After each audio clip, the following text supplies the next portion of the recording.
Hello, I'm Denise Phillips from Northwood and Ruislip United Synagogue. We are focusing on the festival of Shavuot, which is Erev, Sunday the 1st of June. The word Shavuot means weeks, and we've been counting up the days from Passover to Shavuot when we receive the 10 Commandments. At this time, it is customary to have dairy foods, mainly because at the time of the giving of the Torah, the children of Israel were not familiar with the rules of kashrus and they weren't prepared. So cheesecake is very often put on the menu.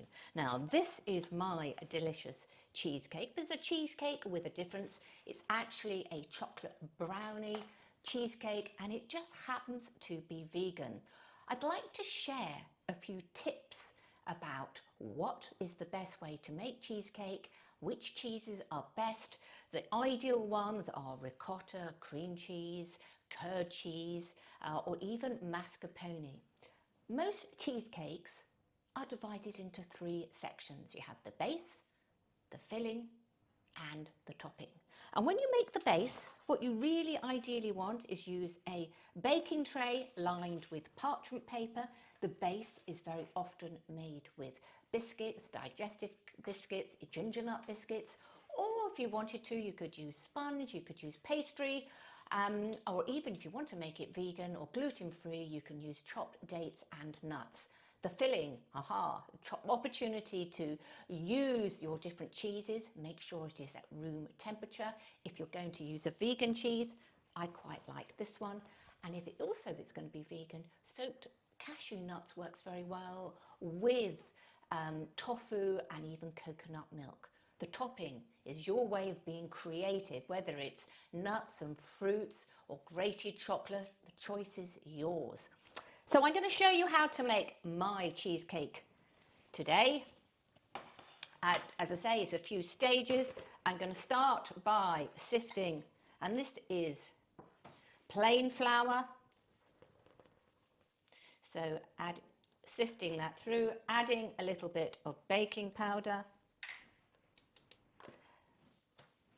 cocoa powder often has a few lumps, so it is worth giving this a sift. As you can see, there's a few lumps, and I'm just going to use my spoon to remove all those lumps. Okay.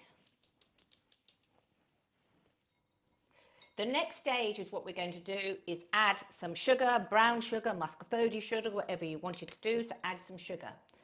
Going to move that to one side. We're now going to add the dairy element. Well, this is my vegan cheese.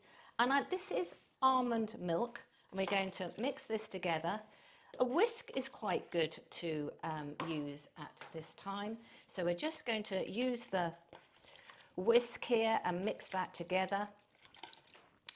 Things like you can use a mixer if you wish. You don't have to use this by hand. So literally get this in and mix that all up. I'm going to also add, and this is vanilla extract for nice flavouring, and a little bit of maple syrup, which gives it, okay, a really lovely, lovely flavour. So literally mixing this together. And so it's smooth. And then what you're going to do is add this to your flour mixture. So while I'm doing this, lumps are now removing. We might want to use a hand whisk. What I have here is melted chocolate with margarine. So we're going to add all those ingredients together. So mixing that in, giving that a lovely stir. And it will all bake beautifully together. Now I'm adding the chocolate. This is plain dark chocolate. So adding all those ingredients together and mix it. And this is what you have, is a beautiful fudge-like consistency. So a spatula is always useful, removing the mixture. and literally adding these all together. This, when it's completely combined, is going to be transferred into our lined cake tin. You could use a loaf tin if you wanted to, but it is a brownie consistency. And then once it's transferred, and I'm almost mixed in here together, right to the very bottom,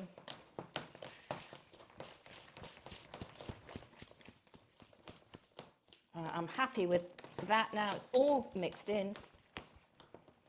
Transferring this now to our prepared cake tin.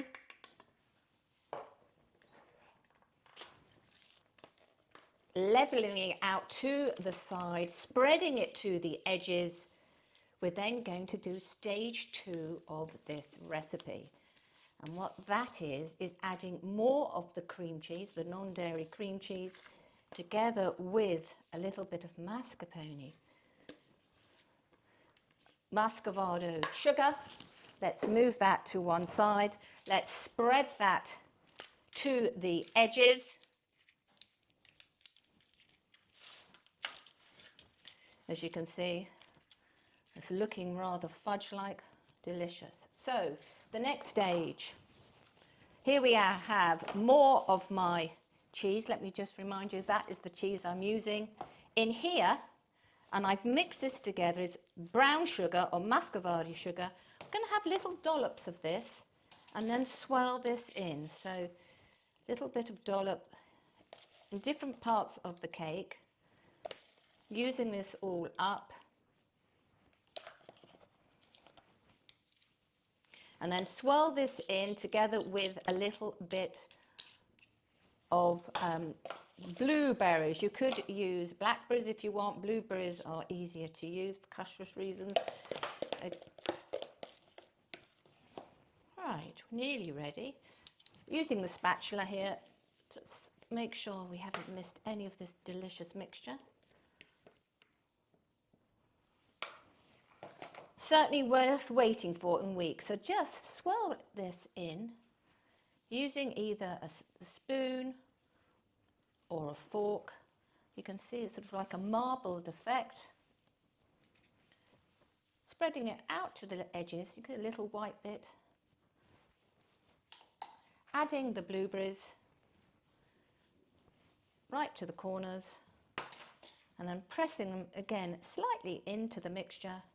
And now it is ready for the oven on 160 for about 40 minutes until it sets. So when it sets, let's bring this back to our gorgeous looking brownie cheesecake. Absolutely delicious, tastes as good as it looks. What I would love to say is that I want to wish you a very Chag Sameach, a wonderful cheesy time. And now I'm going to transfer you over to Rabbi Green, who's going to share his spiritual message for Shavuot. Thank you.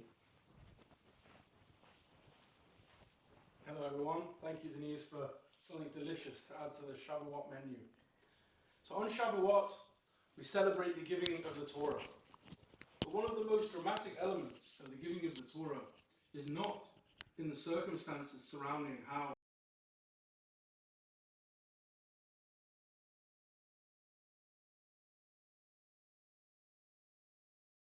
events in the Torah.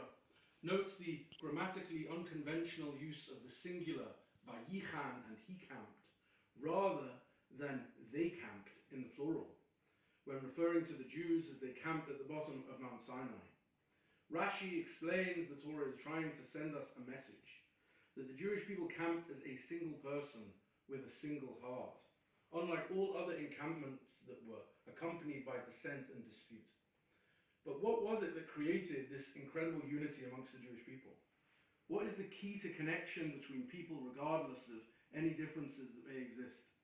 How did they do it back then, and how can we do it now, so that we are in a position to receive the Torah in our own way and as a community? The answer, I believe, is listening. Really listening. Listening so deeply that you can hear what the other person is saying beyond the words that are coming out of their mouth.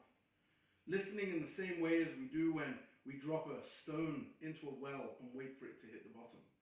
Listening not to answer but to sense a golden thread of connection that exists beyond the words. Listening with love and understanding. Listening to others as we would like others to listen to us.